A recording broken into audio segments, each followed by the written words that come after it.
Hello everyone, I'm Josh1, and just to let you know, there are massive spoilers for Ninjago episodes 85, 86, 87, 88, 89, 90, 91, 92, and most specifically 93 in this video. Now, I didn't make a video in the last one, and I know I had a little bit of time, but I just had other things to do, so we're going to be covering it in this video as well.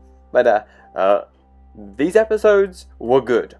I gotta admit, I like 93 a lot more. But there are some things here that really explain things.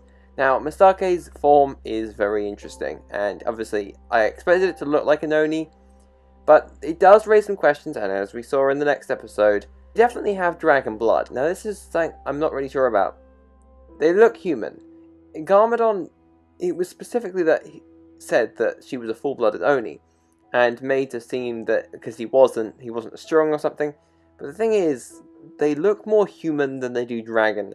Like, when you look at Garmadon, you think he'd be half Oni, half human. He isn't. He's half human, half dragon. Now, my original thought with this was, oh, he's shapeshifting. That's an Oni power, not a dragon power. And so we just sort of get into this weird little area here that we're not sure exactly what's going on. We also don't know who the Dragon Hunters really are. We don't know what they are. And we don't know the first round's specific name because they just called it the first round, which I think is really silly. But it's just a little bit of that for younger audience members to understand. But generally, I thought these were some very good episodes. I think we're going to keep it short, even though there are 2 episodes to cover here. Some big things to go over here are obviously Mistake and the fact she's dead now, apparently. Harumi's dead, Iron Baron's dead. A lot of people died in the last 2 episodes. Now, one thing that's interesting to me is that on the doors behind the Oni temple, we learned that the firstborn armor was, a real thing, and where it was. So, one thing that does sort of confuse things is, where are they? How did they know where it was? And what were they going to do with it? Now, there was a whole rumor about, how it controlled the firstborn, but that wasn't true.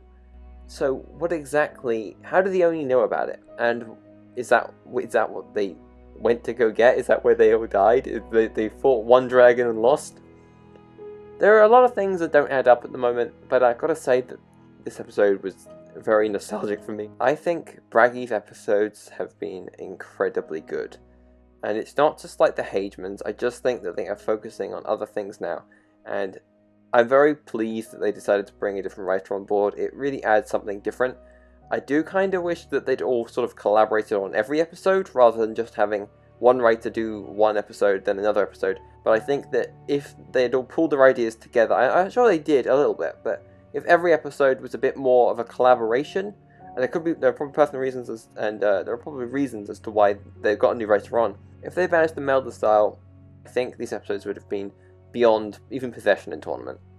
Now, I think Braggy really understands Ninjago, and with this episode, I felt nostalgia. Something I haven't felt since 2013. Since the final battle, I felt sad with Zane, I felt other emotions, but not nostalgia.